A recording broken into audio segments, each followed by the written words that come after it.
ชินทำอะไรครับทำเมนูทำกระถิ่นทำเมนูอะไรให้คุณแม่ครับไปทนี่ดอกก็ดอกเหรอำไม่ใช่อันนี้ไม่ใช่ฮอทดอกอันนี้ฮอทดอกอยู่นี่แฮมเบอร์เกอร์ไก่อ๋อโอเคอ่ะ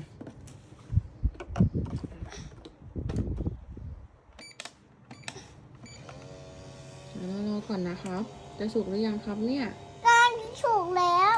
ครับน่าอร่อยมากเลยใช่ไหมครับ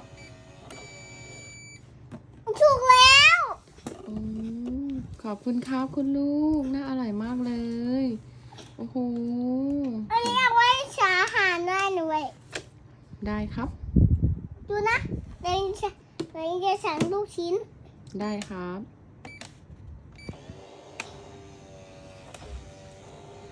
เดี๋ยวแม่ ครับ เดี๋ยวทำลูกชิ้นได้เลยครับ เอาเมียนี้หาลูกชิ้นลอยก่อนแม่ครับลูก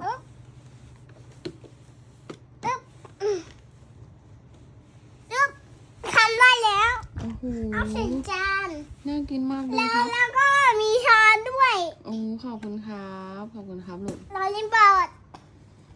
ได้ลูก